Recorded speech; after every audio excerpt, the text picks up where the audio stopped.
We're going. We're going. All right, we're good. We are up. We are rolling. We are live.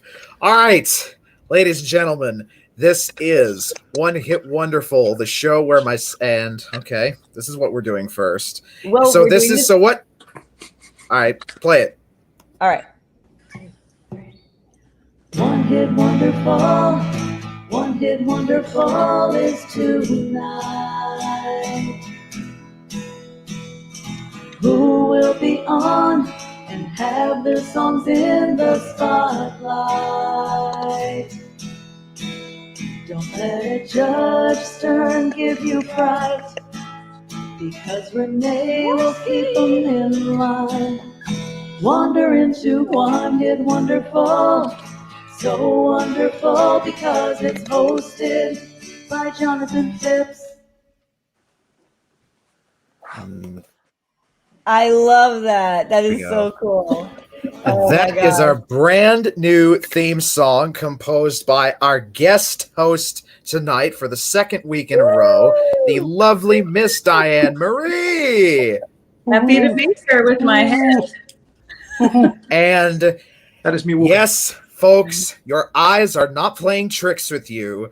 Renee and I have been able to wrangle the matriarch of KMH. She is here. She is all smiles, as she should be. Miss Kim Ware. As usual. Roll out the red carpet. Yes. We are not worthy.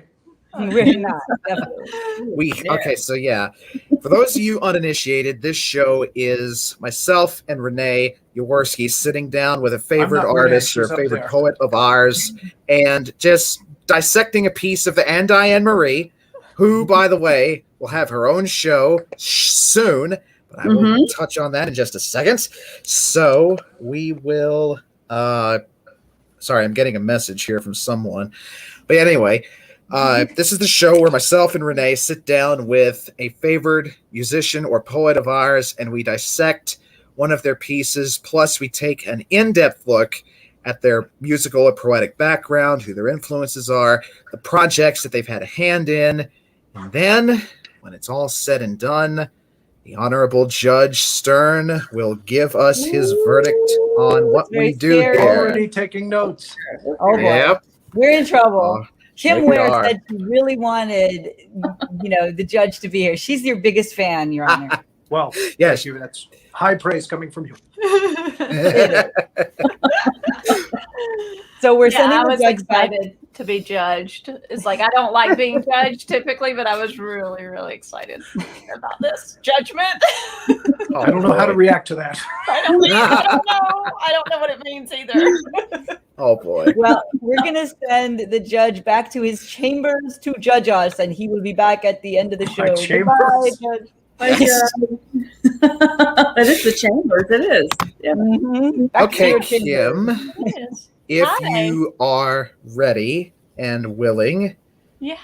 there is that we are. Okay, so here's what is happening here. We originally scheduled Kim to be on the show. What was it, Renee? The first or second week of May. Yep. But that was when we had all of our tech issues and stuff like that, and we could hardly do this. But now everything is hammered out. Yeah. Everything is just hunky dory, finer than frog hair. She's here now, and it's perfect timing. Look at Kim's trying to analyze that. What did he just say? Kim's like, what did he yeah, just say? Kim, if there's one thing I'm full of besides music and poems, it's weird, like mountain sayings. Finer than frog hair. That's my favorite. Finer than frog hair. Finer than, okay, I thought you said farter than what? Finer than frog hair. He said it one time and I freaked out. Now it's Renee has not stopped saying that ever since I first said it. That's all I do is say that. So Kim, if you have your guitar at hand, could you please play us a song? And this is one of not only my favorites, but is also one of Renee's favorites as well. I love this song. And this is called Like a Bottle. Thank you. Sure. Like a bottle. Here it goes.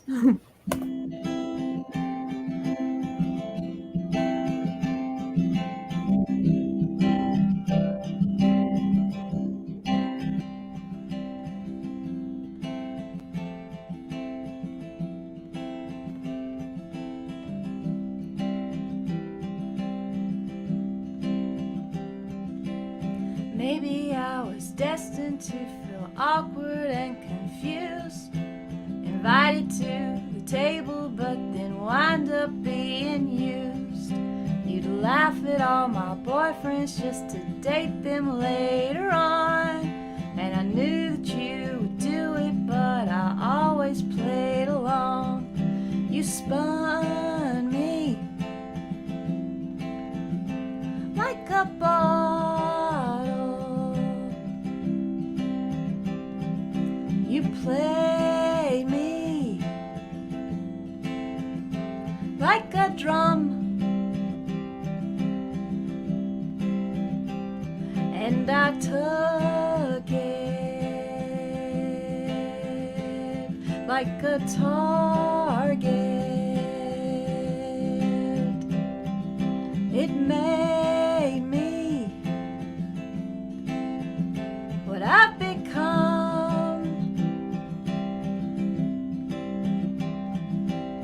Maybe I was fated to feel discontent and lost, taking you for granted, not considering the cost.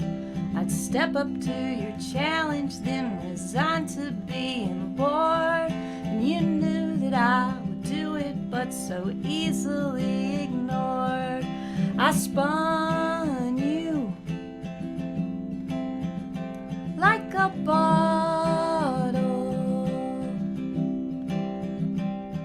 and I played you like a drum, and you took it like a target, and it made you what you've become, what you've become.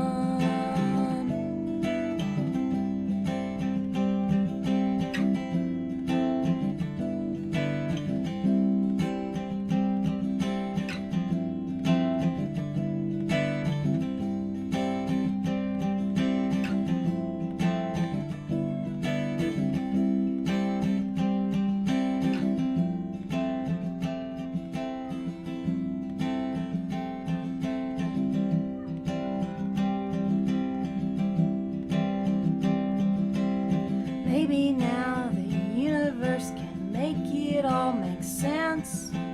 The things we do to others come back twofold future tense. And all the pain you made me feel I gave to someone else. And every act of kindness, it helped me repair myself. Who spins you like a bottle? Who plays you like a drum? Why do you take it like a target till it makes you what you become, what you become.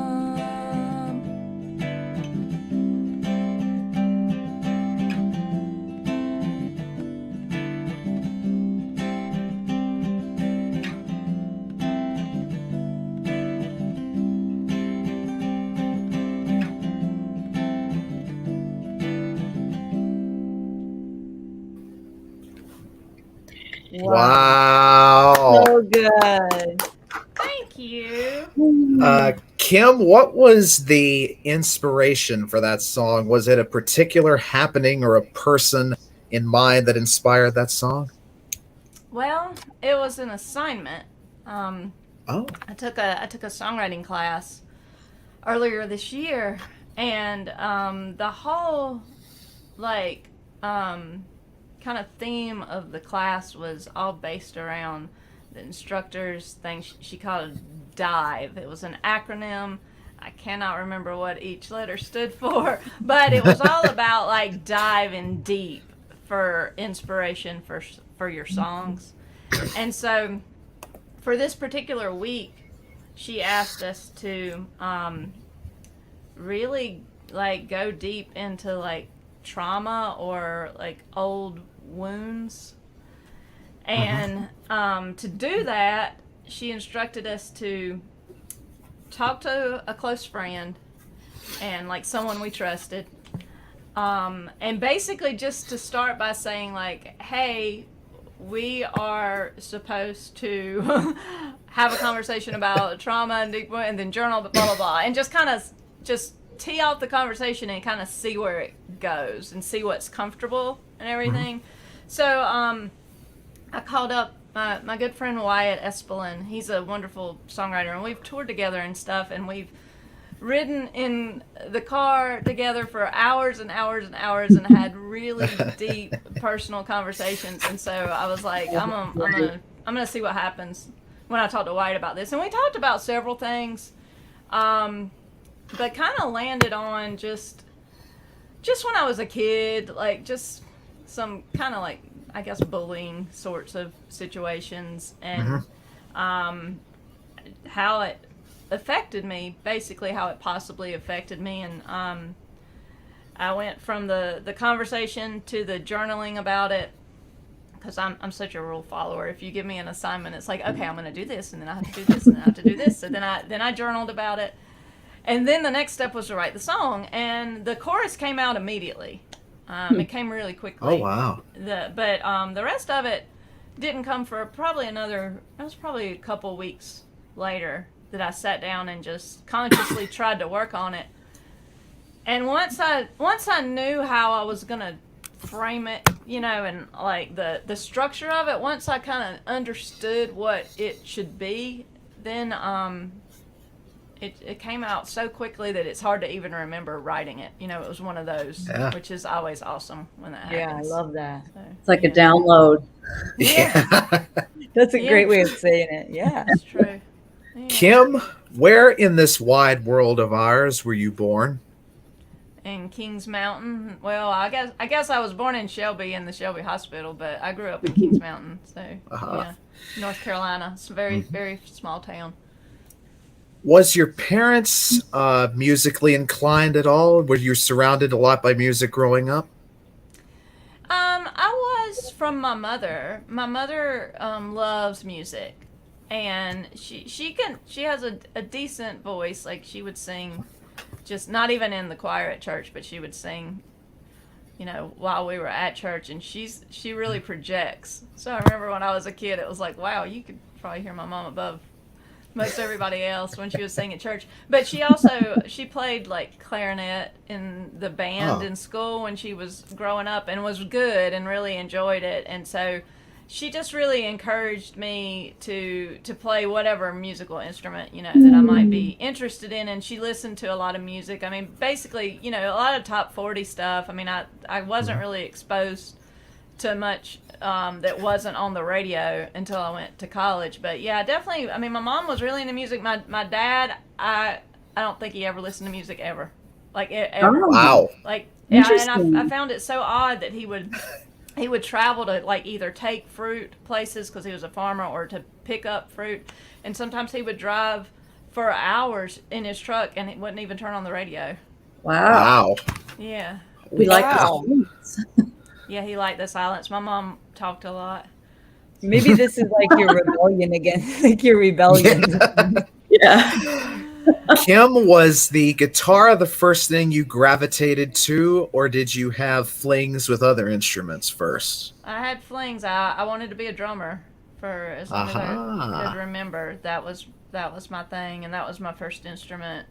Yeah, that was my first love, really. I mean, it sounds Were there any cheesy, but it particular really was. drummers or bands that kind of had you gravitate toward wanting to be a drummer? That's a good question. You know what? Like, I was just such a tomboy, and I think I wanted to do what I thought the boys were doing, and I really looked up to my cousin, my first cousin. He's a few years older than me, and he played drums. And that might have been where I was like, oh, that's cool. I want to do that too.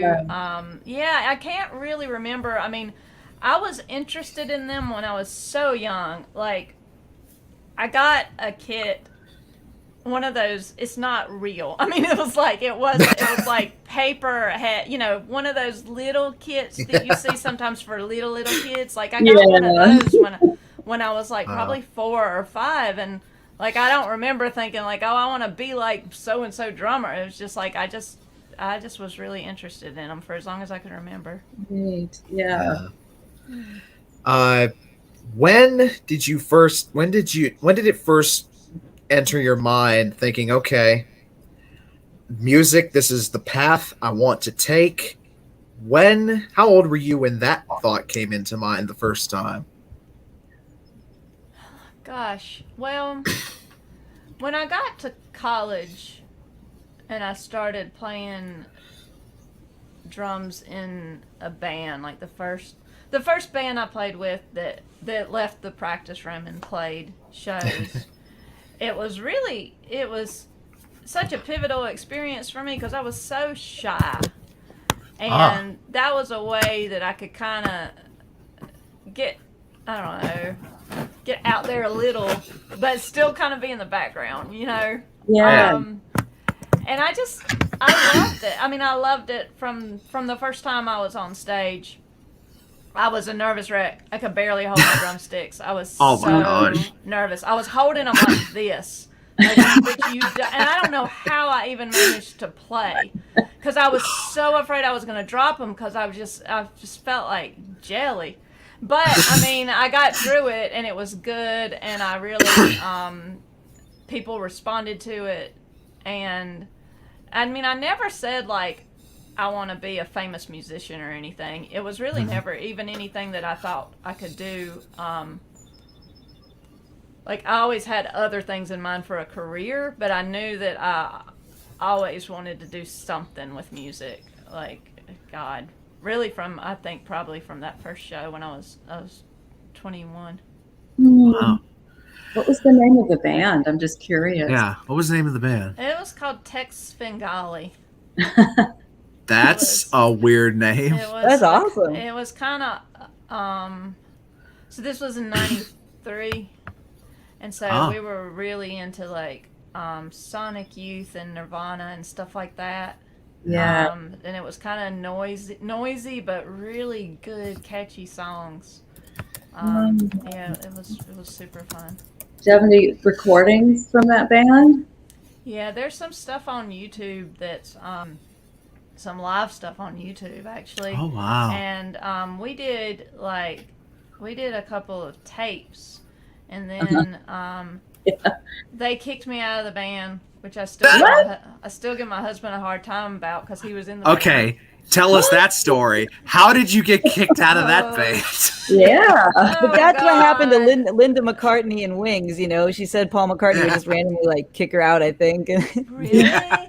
Oh, but it was okay, they still like each other. Yeah. No, I mean, I was in my early 20s. It was that's a very, very, very long, convoluted story, Jonathan, as far as like what happened with that and everything. But anyway, we put out a couple like tapes, and then after they got rid of me, they released a CD that it's on Bandcamp.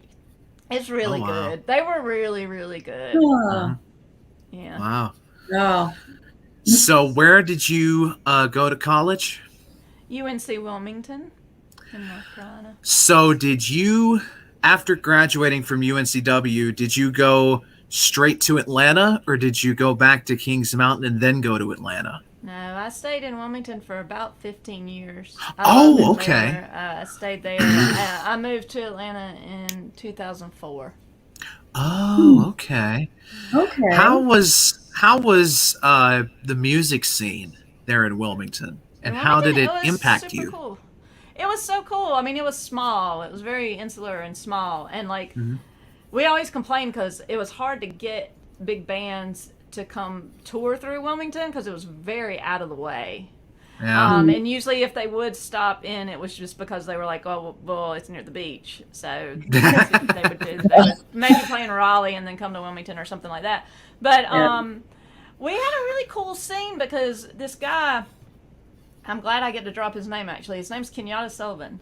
And he started a festival in the, I guess it's in the 90s, late 90s, like, yeah, mid-late 90s, called the WE Festival. It stood for Wilmington Exchange Festival. And he got bands to play from all over the world. Kenyatta was really, he fronted a band called Pandora's Lunchbox. And he is probably he's one of the best performers I've ever seen. He's an amazing singer. Wow. He just had so much presence. Like, it was incredible to watch him. And he was really big into this, kind of like, it was this tape underground scene. It was like this cassette trading scene where, and it was when zines were a thing, and he would send tapes in the mail to other people, and he met people from all over the world. And so he started this music festival, and it happened once a year, every year for, I don't know, probably about 10 or 15 years, and people would come from all over to play. Wow. That is so cool. And they started it kind of to be sort of like an anti like CMJ festival. They wanted something that was just really pure and like really underground. Yeah. And it was really, really, really cool. And so I think, that helped us kind of have a bit of a scene, but probably much like Austin, like people go to South by Southwest at Austin and they love it, and they're like, oh my God, I want to move to Austin. But it's like, well, it's not, I don't know that it's like that. That's how Wilmington was. It's like, it ain't like that all year. It's not like it every day. It's not. Yeah. But that was a big part of our scene. We had a cool little radio station at UNCW, WLOZ, that exposed me to a lot of really cool music. And it was cool. It was a small scene. There was only like a few places to play, but it was neat. It was really cool. What drew you then to move to Atlanta? Well, I went through a divorce, and and I Nothing wrong with the divorce. I know, I knew that I regardless of that happening, I kind of was ready for a change of scenery anyway. I had in my head that I really wanted to at least try a big city. I didn't know if it was something where I would stay or whatever, but I'm really Southern, and so I wanted to stay in the South. And so after that relationship ended, at around the same time my job was ending too. And I had a really great job in Wilmington. I worked for the company that we did PR and marketing for Wi-Fi when Wi-Fi was first becoming a Really? yeah. cool. Holy cow. And it was me and like a few other people in an office in my boss's backyard. It was crazy. Wow. So we did a lot of really cool stuff. So anyway, that was the ending. And I was like, I want to go somewhere where if my job ends, I'll have other options. And I had some really close friends in Atlanta, and I had always had a blast when I would go visit. So, I ended up there. Yeah. Was Atlanta your first option, or did you have other options on the table? I was also thinking about Greensboro, actually. Similarly, I had a lot of close friends in Greensboro too. Yeah. But yeah, just figured, if I really wanted a city and if I really wanted a good job market and everything, that Atlanta was probably a better choice. So. Charlie Thompson wanted to know, were you a singing drummer? Like, when did that start? Yeah, I eventually I did start singing, and it was kind of very gradual. A band that I was in later down the road, first I would do just like harmonies and backing vocals. And then after a while, I started singing lead on some songs, also. Wow. So yeah, that was fun. Did your mother ever coach you with singing, since she loved to sing? Did she ever quote me? Oh, did she ever coach you? Coach me? Singing? Not really. Not with singing. Wow. No, I think she was more of a probably like a lot of people that sing in church, come up singing in church. It's a more, I don't know, I don't want to say proper, but you know, a more proper, more formal way of singing. Whereas I'm just like, whatever, I'm just a country girl.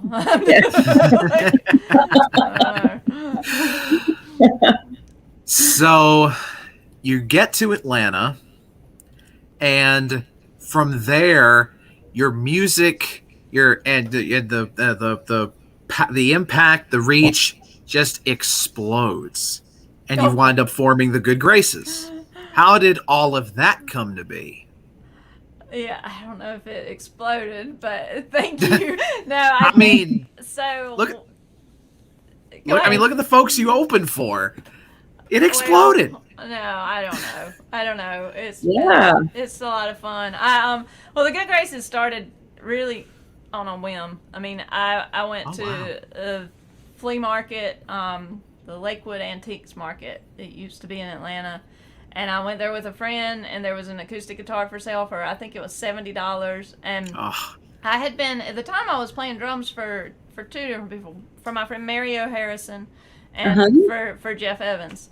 And honestly, songwriters. Yeah, and that was the first time that I had played with people that, I mean, I played with good people before that, you know, in that band in Wilmington, they were really good, but this was different because they were songwriters, you know, and they they had really good lyrics, and that's where I started paying attention to songwriting more, I think, from playing with them, and they, and so when I saw that guitar, you know, and this was like 2 years post-divorce, and I think I just had some stuff to get out, like I had stuff that I had a hard time just talking about, but I sat down with the guitar and songs just came out, and that were just felt really honest, and I loved it from the first song that I wrote. I did not know what the heck I was doing. I just put my fingers like where it kind of like made sense to me and where I thought it sounded okay, and and I just loved it. And after doing it for,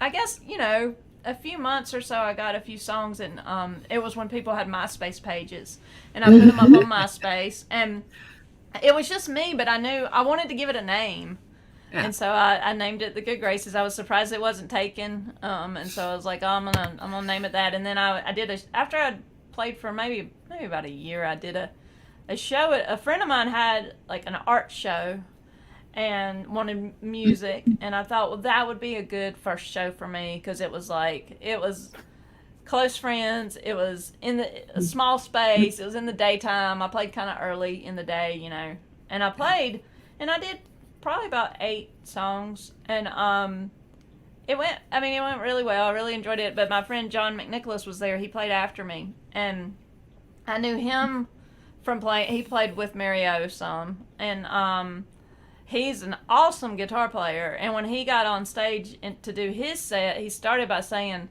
he's like, consider this set my audition for Kim's band. And I was like, what? Wow. Cool. And I was like, you would play with me? And like, I had not really even thought about trying to get other people or whatever until he said that.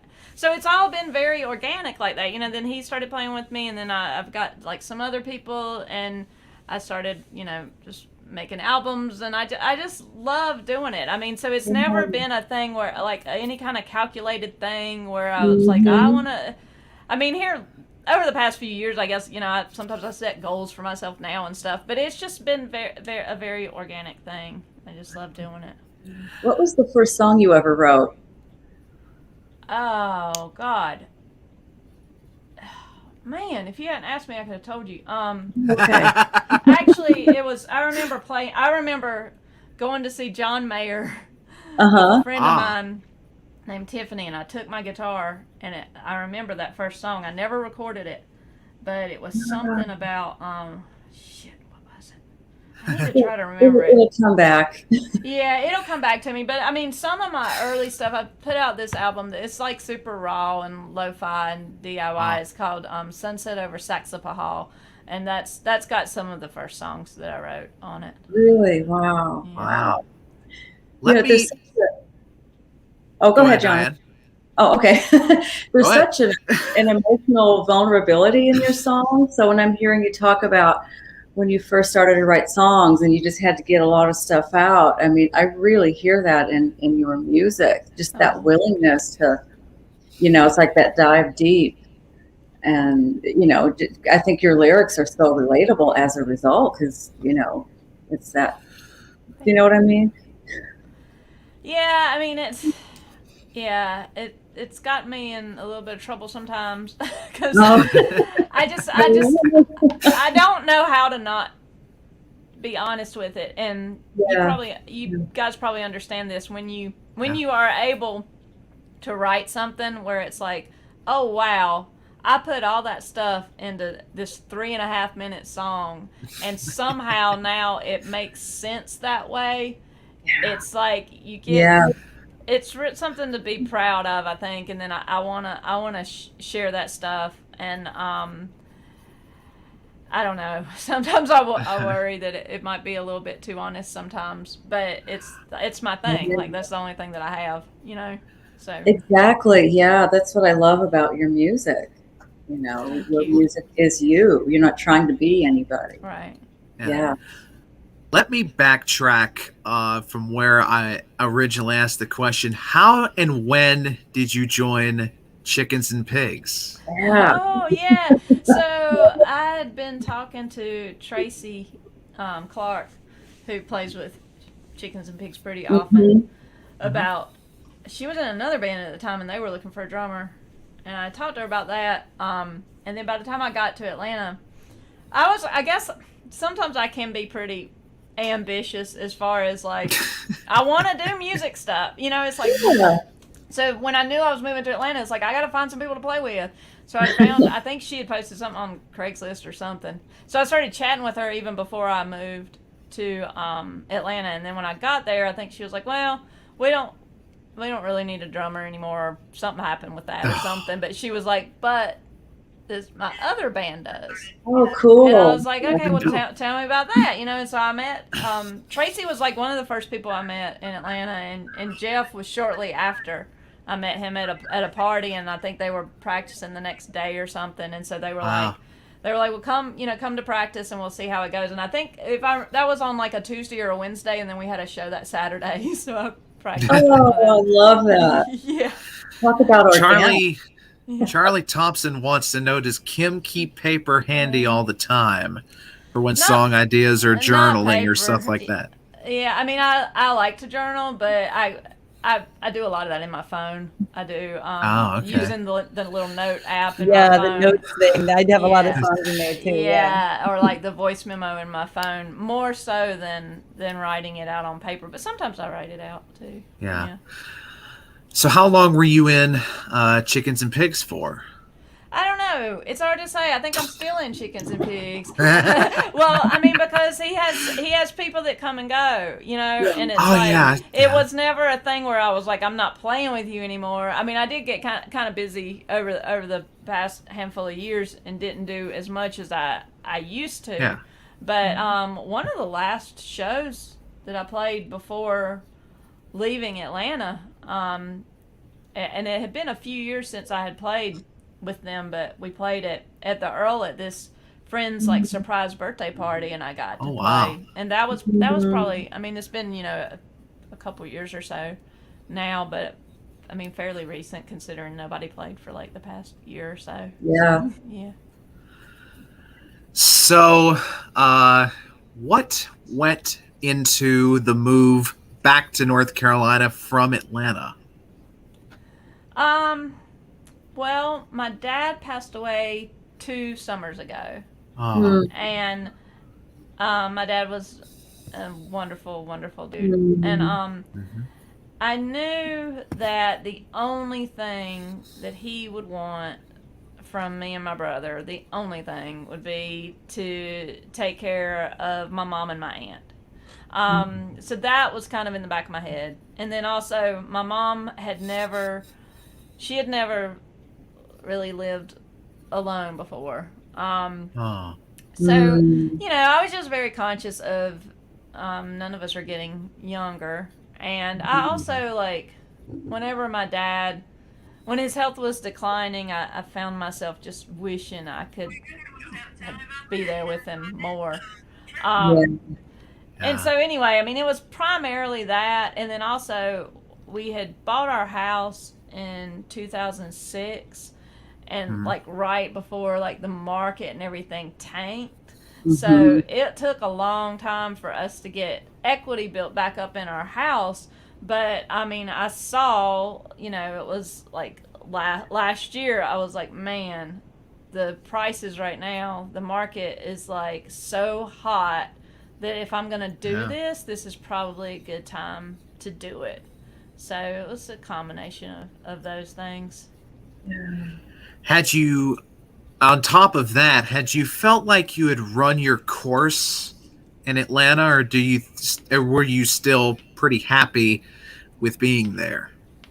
No, I mean, on the one hand, Atlanta does have a way to make you kind of tired because it's just so much. But I loved it. And no, I mean, I was pretty excited. Like musically, I released an album at the end of 2019, and we had a wonderful release show at Eddie's, and then played another show in early 2020 before the world shut down. So, I mean, it was hard. That was hard. And I guess what made it easier for me to just grasp the whole idea of leaving Atlanta was knowing that, well, I'm only going to be 3.5 hours away. And, you know, so, and also knowing that, like, I didn't call the Good Graces a band for a long time because I was like, it's not really a band. But now I'm like, now that I'm not there anymore, I'm like, my band's in Atlanta. You have every right to say that. Yeah. Thank you. But that made it a little easier. I was like, well, my band will be in Atlanta, and I can still come here and everything. Yeah. But it's different, and I worry that, like, over time, it's like, you know, am I gonna maintain the same friendships? Because I have so many great friends there. Like, it was a wonderful, wonderful place for me to be for so many reasons. I mean, the friendships I made, I had a great career there that I just also walked away from. I mean, I did really well in Atlanta. It was hard to leave it. You know, I forgot to ask a little earlier about where you got the name Good Graces. My grandmother's name is Grace. Yeah, she passed away, and let's see, I got my guitar around 2006. I think she had passed away about a year before then. And yeah, it popped into my head, and I always loved the name Grace, and I thought that it would be a good tribute to her. She was a great lady. We were really close. And when it popped into my head, I was like, that seems just like a band. I mean, surely somebody has that band name. But nobody did. A punk rock band popped up a few years later with it. But I had it first, or at least if they had it, they weren't. I couldn't find them on the internet or anything. Yeah. They didn't last. And they did. I don't think they did. So yeah, I mean, it just popped in my head, and I was like, I like that because it can be something that's like a tribute to my grandmother, kind of. So that's beautiful. So who's on your playlist right now? Like, what were you listening to today or this week? Like, man. Yeah, who's like your big, like, who are you like really addicted to? You know who you're gonna laugh. Go for it. So say stupid to form these words. You know who guilty pleasure. Yeah. Is it a guilty pleasure? Okay, this is a guilty pleasure. You know okay, who I discovered today. I discovered Harry Styles today.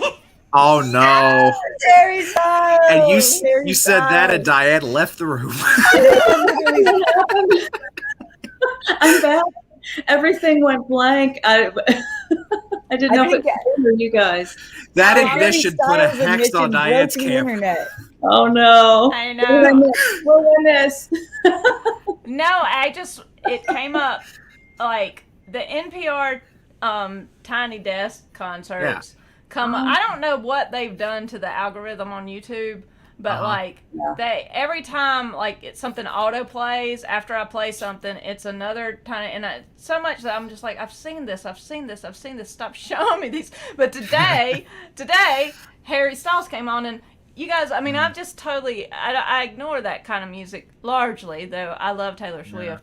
But I don't know about that stuff. And so I didn't even know who it was, but I was like, good grief, that guy is cute. Who is this? And then, Here we go. you guys, seriously, watch I'm going to get dinged for this by the judge. Watch the Harry Styles NPR Tiny Desk. I'm going to write it down. Seriously, half his band is girls. He's got a girl playing drums. They're so cool, and it's different. It's not like overproduced pop stuff like his albums. It's chill, and it's just got a really cool vibe. And so after I watched that, I was like, I guess I got to listen to Harry Styles now. So that's what I've been listening to today. But I mean, I mentioned Taylor. I love Taylor Swift. I guess stuff that I go back to pretty often though is Lydia Lovelace is one of my favorite songwriters. I listen to her a lot. Similarly, Jamie Harris. I don't know if you guys have heard her, but she's amazing, and I like kind of like women Americana stuff. I like Liz Phair a lot. I mean, I've been listening to her since the 90s, and I like her new album, and I like the Lucy Dacus, Phoebe Bridgers, like the girls coming up that are kind of like 90s influenced. I love that stuff. You didn't mention Hall & Oates. Yeah, I mean, that's my... That goes without saying, That's though. my all-time favorite. Yeah, that's I was my all-time waiting. favorite. Yeah. Okay, since we're touching on the subject of guilty pleasures, let's go around the room and get everyone's guilty pleasure. Me, it is Pink. I cannot get that song. Please don't leave me out of my head. I can't do it. I'm drawing a blank. Come on now. I know I'm drawing a blank. Renee, what say you? What's your guilty pleasure? I can't remember the name of the song right now, but Kim Ware, I totally understand what's happening, because maybe like 3 years ago or something like that, I had the radio on, and this new song came on, because I had like top 40 on or something, and this new song came on, and I was like, this new artist, like whatever's going on right now, like I need to figure out what it is. So then I heard the lyrics, and I typed it into Google, and it was Justin Bieber. Oh no! It was the new Bieber, and they had reinvented him or something. I'm just telling you, I'll find the name of the song, but it's like a fucking good song. Like it's like legitimately good. Is it Sorry? Yes. Dude, that song. Ed Sheeran wrote it, apparently. Here's what. The only reason I know about that song is because Lydia Lovelace did a cover of it, and it's amazing. Holy cow. Everybody loves it. I'm telling you. I wasn't like poisoned against it, because I just heard it fresh. It's like what you're talking about with Harry Styles. You just came in and he's doing the Tiny Desk concert. And I'm just telling you, that Justin Bieber song is damn good. It's good. That's a good song. I'm surprised. What's the name of the song again? Sorry. Okay, I'm gonna write that one down too. Oh my gosh. Okay. I'm gonna now that you told me that she covered it, Tim, Kim, I'm so excited now about Justin Bieber. I'm a believer, I guess, but all I want to say is I'm going to try and cover that song. In fact, I challenge Kim to cover it, Diane to cover it. Not you, Jonathan. I won't subject you to that. Okay. So Kim knew. She knew it was a good song. So let's move on to what you're doing now. I know you're spinning a lot of plates right now in life. Tell us a little bit about what all you're doing. Well, I'm working on a new album as far as musically, and I started it last, I think it was like last October. So it's been a little slow, and it's just me. And this one I'm doing a little bit different. It's because it's a pandemic album basically. It's me and Jerry Key. He's an engineer producer in Mebane, North Carolina, and he's been around forever, and he's a good friend, and I basically record like my acoustic and my vocals here and send it to him, and then he adds a whole bunch of other stuff. And so I released a single a few months ago. And then there it is. That'll be the next one. That's coming out in August. What? So yeah, that's it. It's a single called Capital R. That's Tim on the tire. Yeah, that's me. You can get you one of them prints if you join my Patreon, like Miss Diane. Yeah. Wow. So I've been working on that.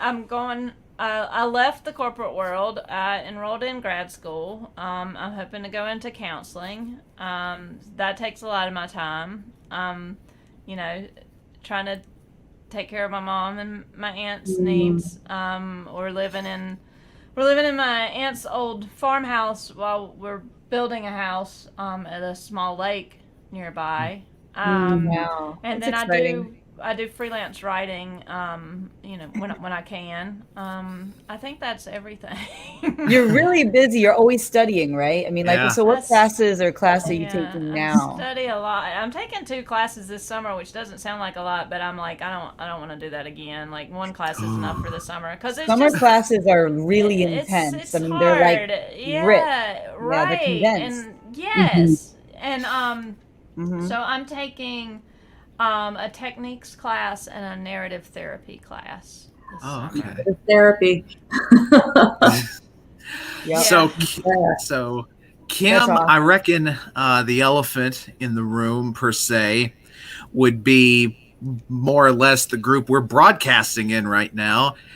Kimono My House, and I know that you are one of the founding and charter members of KMH. Woo, How thank you did so much. Yes, Kim Ware, thank you so much Thank for you. forming this beautiful flower garden of sound. Thank you. But how did KMH spring to mind?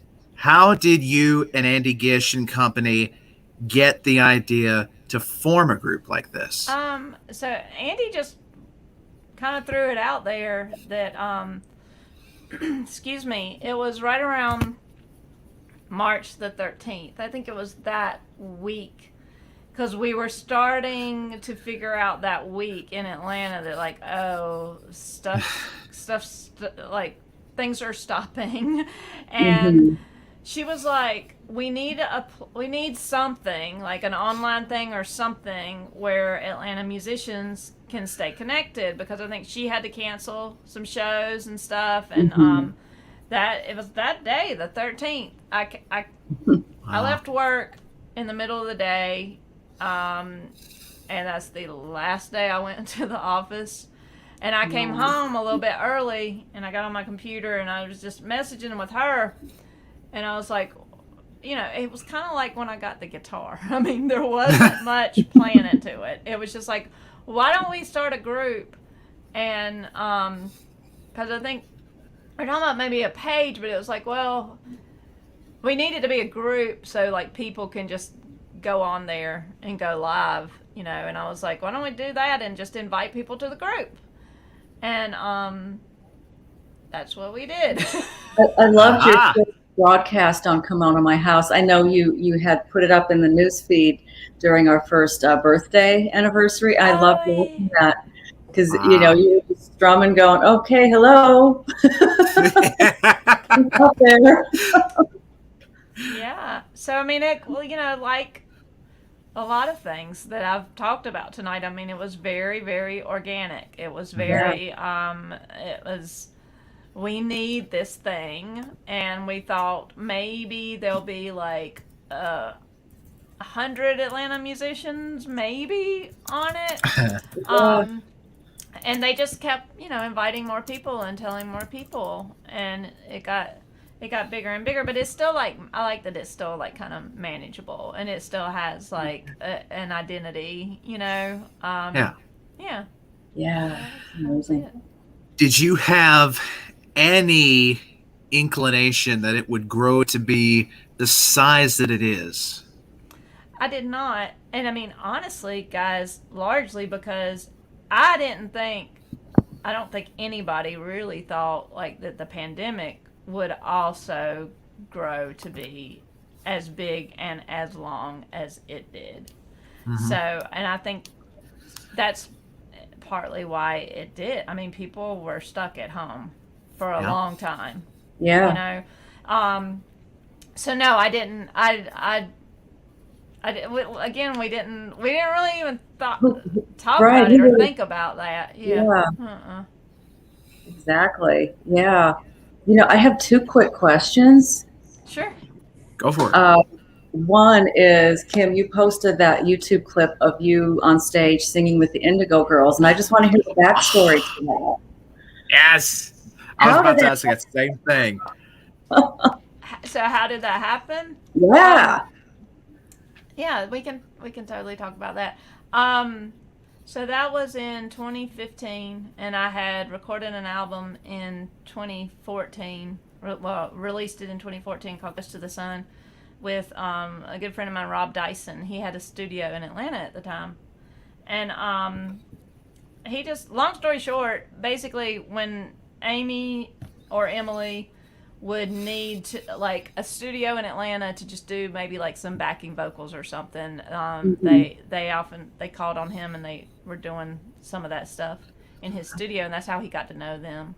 And he shared some of the stuff he had been working on with Emily, and she really liked it, and they just started talking, and she asked if he thought that we would be interested in opening for them. And at the time, Rob was playing with me some, and I hate that he didn't, like, he basically got like a really amazing opportunity and like his career wise, so he wasn't able to go on that tour with us. I wish he could have, but yeah, so we did 5 shows with them up through the Midwest and then back down. Holy cow. And it was awesome. It was, I figured you guys would ask about that. I do want to say, like, I mean, it was amazing in every way. But like when I definitely got a sense of that roller coastery thing that people talk about if they tour a lot and then they come back, and it's just like it was very extreme highs, and then I came back and I had a really hard year the next year after that. So like looking back on it it's a little bit bittersweet. And it was, yeah. So I mean, I definitely I have very, very fond memories of that. I'm really, really glad that we got to do it. It was incredible. The first show I played with them was on my birthday. Oh, there you go. There you go. Yeah, Diane's birthday, and it was just like, is this real life? But yeah. Anyway, that's how it happened. I love that clip of you singing. That's so great. Yeah. And my last question is: was that your cat singing backup vocals when you were singing? Thank you. I almost stopped playing because I was like, she is so loud right now, and I was wondering if y'all could hear it. Oh my God. It was perfect. It's like she wants to be a backup singer, She was on rhythm. She had rhythm. Yeah, she was killing it. I didn't even know what was happening because I'm like, is she playing a backing track? Because it was totally on rhythm. It was crazy. It was perfect. I loved it. That was a bit much. I don't know. And for a minute I was like, should I go check on her? Like, what is going on? You're such a pro. You just plowed through. It was so good. Oh, it was Kim, perfect. who are some of the other bands you've opened for in your time with the Good Graces? I know you've opened for a few different internationally known acts. God, let me pull up my bio. So that's how you know you're really successful. Is you're like, I gotta pull up my bio. No, it's just that I just got a new bio. It's it's really good, and so it's like, okay, I'll put some of those in there. No, let's see. I mean, that's the only one that we did like a string of shows with, but there's a really great band. They spent some time in Chapel Hill and then also Wilmington and then out in LA called The Love Language. We did a show with them at the Earl a few years ago that was amazing. Same thing at the Earl, this band called The Old Ceremony. They're really, really good. I played with I did an In the Round with Sierra Farrell. She's on Rounder Records, and she's really good. That was here recently. That was just a couple years ago. Holy cow! Who else? Elizabeth and the Catapult. They're they're pretty big. We opened for them. So yeah, I mean, Indigo Girls is definitely the biggest that most people have heard of. So yeah.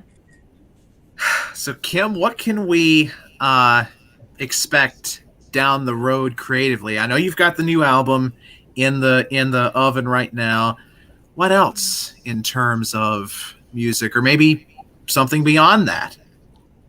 Yeah, I don't know. I mean, the album's been such a big focus for nearly a year now. I'm hoping to wrap up the recording in October and then release it next year. And I mean, it's tough because like right now, you know, we're starting to get out and do shows, which is awesome. But it's like now everybody's trying to get shows. So I really, really want to do a lot of touring next year in support of the album. If I can. I would like to do a good bit of that. And I don't know. I mean, I just want to I love writing, and so I just want to keep doing it for as long as I can. I mean, that's really it. Just releasing albums or singles or whatever as I'm able to, and you know. Have you ever thought of maybe taking some of that writing prowess and turning it toward poetry, maybe writing a poetry book or something like that? Yeah, actually, I would love to do that one day. Maybe I like writing poetry as well. I mean, I don't think I'm as good at it, but you're a great poet. Thank you. From time to time, it is something that I get a lot of enjoyment out of, and it's interesting how different it is, because it's like I've never taken any of my poems and made songs out of them because it's just different to me. So yeah, I like that a lot. Get in touch with Sylvia and she'll teach you how. Yeah. I've taken other people's. A friend of mine wrote some poems and I turned them into songs a few years ago, and that was such a neat experience. It was really, really cool. So Kim, before time slips away too far from us, what is your favorite road/touring story? Do you have one? Oh God, my favorite. We had so much fun when we did those shows with Indigo Girls, and then we also did we were out for 2 weeks and we did some of our own shows also, but we did a lot of. You kind of lose your mind a little bit when you're like in a van with 4 people, you know, for so long. I bet. And we just had a lot of like stupid, silly, like inside jokes, you know, like Tracy sent me. She might have posted it or she sent it to me, and I had forgot. You know, you forget about these things and you see it like, oh my God, that was so funny. She had a list and it was like needs for van or something, and it was all and it was just stupid stuff. And I think she put like that Jim needed like a fort or something, like we did a lot of really silly stuff, and and it was just that was really cool. I during that tour I ran out of underwear, and I remember kind of near end, like near the end, my husband came out to see us in Chattanooga. Did he come to Asheville too? Anyway, relatively close, and I was like, "You got to bring me some." But anyway, I was at like a gas station, and I was, you know those gas stations where it's like they have everything. Those travel stuff. I'm like, sure. Why don't they have underwear? They should have underwear. That should be the number one concern. That should be the number one concern for truckers. Come on, man. Yes, really. Yes. Right. So anyway, I mean, there was some funny jokes about that. That you know, I mean, there's lots of stuff like that where it's like it's just stupid, silly stuff. Deprivation stuff, right? Yes. Kim, how does it feel? I know you've worked with Jeff Evans. You've played shows with Andy Gish in the past, but how does it feel to be finally getting around to meeting some of these people that made KMH into what it is? Folks like Tom Cheshire, like Sylvia Medrano, like Like was Diane, really like cool. Diane Marie. It's so cool. Like Tom and I have become good friends, and like I swear I think I had met Tom before, but I mean I was just super shy and quiet. But he played at a music festival that I put on like years ago in Atlanta. Oh, wow. It's like, I mean, everybody in Atlanta knows who Tom is, so it's like I definitely knew who he was. But meeting him when I went back to Atlanta for the first time after being gone for a year, and I met him at the Earl and did his 3 on the 1s and 2s with him. You guys, that was a great such show. a wonderful day. That Oh yeah, I wanted to ask you about that. Oh, Yeah, my tell us about God. the behind the scenes. Tell us all the dirt. Tell us all the dirt. It was incredible because just being back at the Earl and being in that back room, and everybody was so sweet to me. And like when I walking back to my friend's house, because I stayed in the village, and I was walking back, and I called my husband, and I just started crying. I was it was just like, it was so. That was such a special. I have chills now talking about. That was such a special day that I think I posted a comment about this or something. Like, I'm just really glad that like that little part of it is documented, like us talking about that album and stuff, because there was something about that day that it just felt so wonderful. It was awesome. It's showed in photographs. It was so great, and like and seeing Jeff again, because he's my bud, and then seeing Sylvia and meeting Sylvia in person, and like that has been really, really. I just #blessed because I mean I just feel so lucky to have made so many new friends like during the pandemic. Like it's really cool. Well, the 4 of us didn't know each other. I know.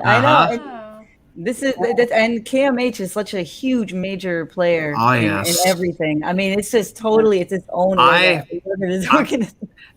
know I've said this a lot in the past, and it may sound cheesy, but I don't really care. If it was not for this group, I honest to God, I don't know where I would be creatively. I was in such a rut. I'd hit a wall musically, poetically. I was done, more or less. And Renee, who by the grace of God turned me on to KMH, and and here's the funny story.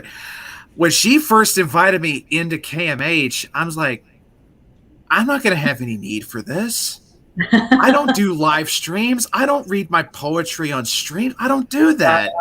But through persistent encouragement from Renee, from Kim, from everybody, I did my first live stream. I think tomorrow will actually make 5 months since I did that first stream. I think it was February 2nd of this year, and it's just been this group. Your brainchild has been one of the biggest blessings, not only for me, but for everyone here. Because Renee's star has risen, Diane's star has risen. Yeah. And it's just, I've gotten to meet so many great people in this group. Yeah, it's such a blessing. I mean, and it was. I mean, really, it was Andy's idea. I was just like, I don't know. I guess I'm just that way about things. I'm just like, well, here, let's do this, you know. But really, like I'm so introverted that like it took an extrovert like her, I think, to be like, no, we have to have something. Because meanwhile, I was like, really? I don't know. I'm kind of digging the idea of staying home for a few months. How great my gosh. A few weekends ago, at the red light, I'm just so radiant. Oh, yeah. So two awesome weeks back to back with the red light show with the Old Girls Club, Lars going up to Swanee and just leveling the place.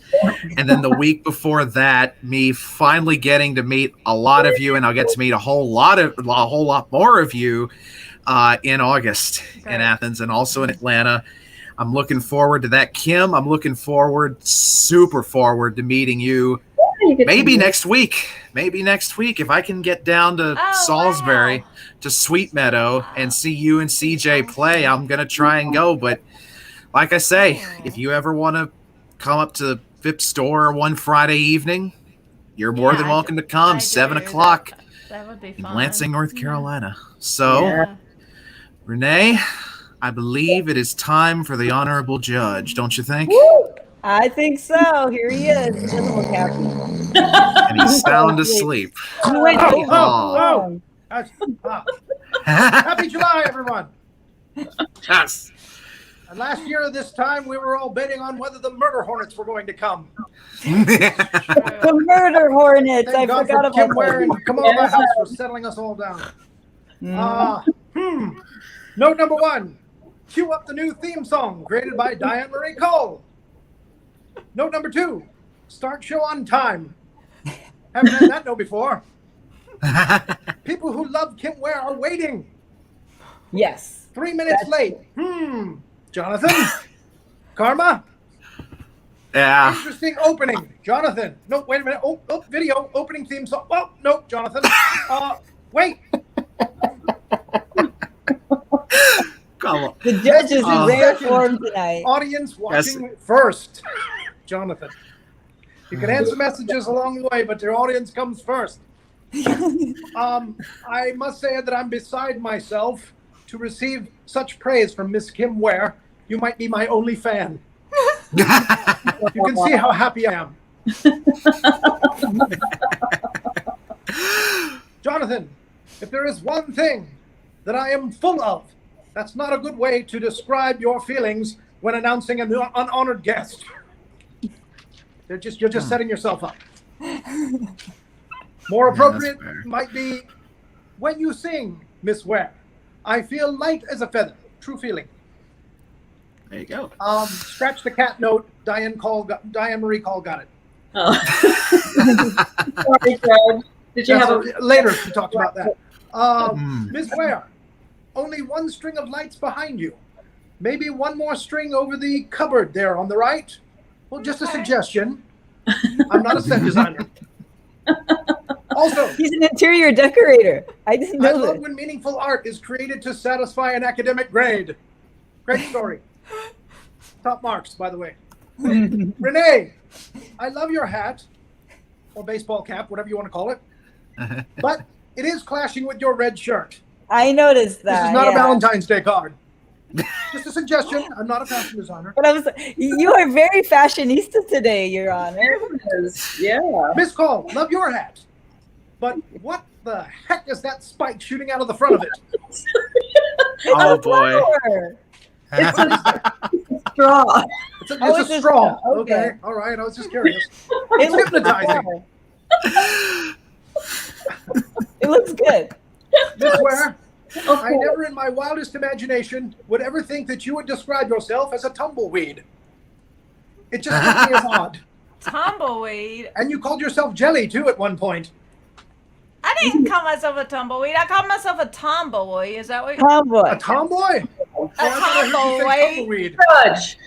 I've been roaming from place to place. Oh my gosh.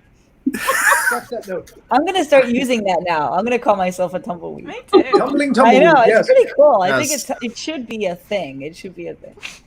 I felt Great the divorce story as your man aided in throwing you out of the band, or is it your current husband? If so, why did you take him back? No, my current husband kicked me out of the band. Yes. Oh shit. So, all right. So now we've established that. When you go on the road Oh my to gosh. perform, does he have to stay at home? Does he have to stay at home? Yes. Oh my god. No, he doesn't. He doesn't Okay, have to. all He right. just I was got gonna say, home. fine, He I just know. got home. So the cats are going to be freaking out because Daddy's home now. All right. Fair enough. I thought there was going to be another karma moment, and I was going to say, "Ha!" I know. I give him a hard time about that. I mean, that was so long ago, and I still rib him about that whole thing. Oh my gosh.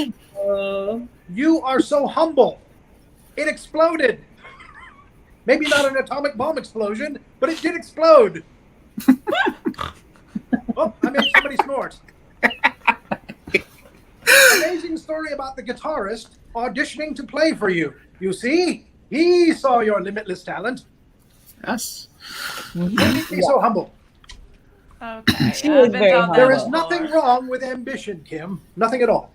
Just saying. Oh, I know. I wrote a song about ambition. 35 minutes into the show, a police scanner. This is one of my notes. Yeah, Police what was that? scanner. I heard that too. Yes. Wow, I'm I not sure who didn't, the culprit was, but I heard something that sounded like a police scanner, and I know I'm a judge. it was not. They were hunting for Renee. That's what it was. She was It just might listening have to the been. It police. might have See, been me checking the feed. It might have been a double feed. It might have been me checking the feed. there'll be black helicopters over Ray's house at any moment. Yeah, I'm on the lam. I robbed a few banks on my way here today. That's where I got the cab from. Miss Ware, would you say for me just one more time, my band is in Atlanta? My band is in Atlanta. Ah, I love it. I love it. That's There's cool. nothing wrong with Harry Styles. I loved him on Saturday Night Live. Oh, God, he's good. Taylor Swift, that's another story. All right. I'm gonna go watch that Renee, concert. The Tiny a Desk believer? concert. I I'm a believe believer. that this is one of the signs of the apocalypse. And in that day, the Ray will cover Bieber. I'm gonna do it. Mark my words. Diane boy. Marie is an art collector. Number 17 of 50. Interesting. Oh, yes. I've got Tom, and I have this now on my mantle. Yes. Yes. 47 minutes into the show. Oh, a question about KMH. So glad you got to that little nugget. And finally, the panty story. Pure gold. They Pure have gold. just I love that box-worthy story. CDs at these truck stops, but no panties? Seriously. Seriously. Those are my notes. Yeah. Woo! Thank you, Your Honor. All right. Thank So, you. ladies and gentlemen, thank you for coming out tonight and showing your love and showing support. And if I'm not mistaken, Kim's cats are going bananas in the back again. So I'll keep the outro short and sweet so she can tend to them. Y'all have a great rest of your night. Yes. Take care. May God richly bless. All the best. Thank you for turning out. And next week on One Hit Wonderful, we had Mama KMH here, and next week we have Papa SDF coming in. Jake Allen with his banjo and everything will be on the show. It's going to be a marvelous time. So good. So until then, like I say, take care. All the best.